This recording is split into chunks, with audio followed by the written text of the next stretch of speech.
She told me to get out halfway through a holiday meal. No build-up, no raised voices. Just a flat order delivered between the scrape of silverware and rehearsed laughter. A moment earlier, I had been reaching for the salt. Then my mother, Helen, said quietly, "You don't get to depend on us anymore. Leave." Conversation stalled. My father, Robert, kept his eyes on the tablecloth. My older brother, Aaron, suddenly found his phone fascinating. Mark swirled his drink, a small smile tugging at his mouth. I stayed seated, stunned. The light from the dining room fixture warmed my cheeks the way it used to when I was young, back when brightness felt like protection. From outside, our house sells tradition well. Roast meat, tidy decorations, laughter convincing enough if you don't listen closely. Inside, every pause carries a meaning you learn to translate. I'm Claire Monroe. I'm 42. For most of my adult life I've been the fix. Aaron's legal messes. Mark's child's private school fees. My parents' bills whenever retirement pinched. I paid because I believed that consistency would earn me belonging. Helen liked to say, "A capable woman holds the family together." She never expected my brothers to share the load, only to pass it to me. So when she accused me of taking instead of giving, something didn't break. Aligned. The truth clicked into place, sharp and undeniable. I stood, lifted my coat, and looked straight at her. "I'm leaving," I said. No one argued. No one followed.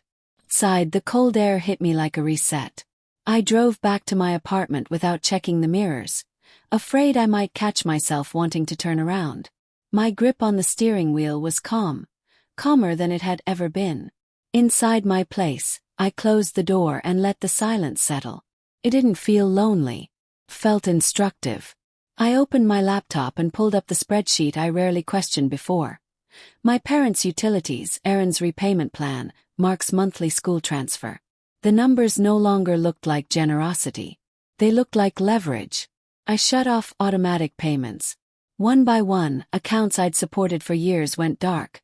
Utilities, plans, temporary help that had become permanent.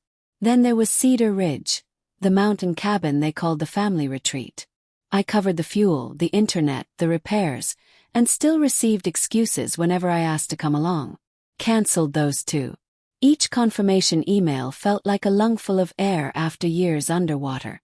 Digging through old files, I found the cabin transfer paperwork Helen had once pushed me to handle. My lawyer had insisted on a reversion clause, just in case. I'd agreed to keep peace. Now the language sat there, unmistakable. If the transfer was contested, ownership reverted to me. 3 days later, Mark called furious. "What did you do?" he barked. "The cabin's ice cold. Liam's weekend is ruined." I told him evenly that I'd stopped paying for things I didn't use. He tried to reframe his anger as loyalty and duty. I let him exhaust himself, then said, "Mom told me to stop relying on the family." I ended the call. 2 days after that, a thick envelope arrived. Legal letterhead, Helen's name, claims of confusion and emotional harm. She wanted the cabin back. I sent it to my attorney. He read it once and smiled faintly. "They just activated the clause," he said. "Cedar Ridge is legally yours again. As of now." I chose a diner near our old neighborhood for the meeting. Public, bright, no room for theatrics. I arrived early, slid into a booth, and set a folder on the table. They came together, practiced and stiff. Helen first, chin lifted. Robert behind her, smaller somehow.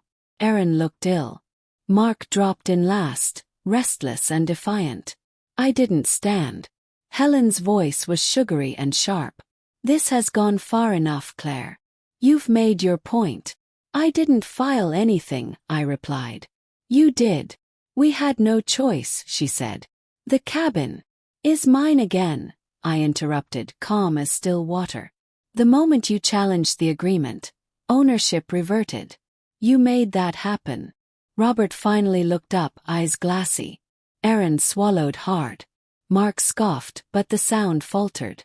I slid the papers across the sticky table. Years of payments neatly totaled. Bills, tuition, lawyers, repairs.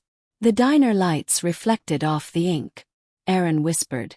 You paid all of this? Yes, I said. Because I confused usefulness with love.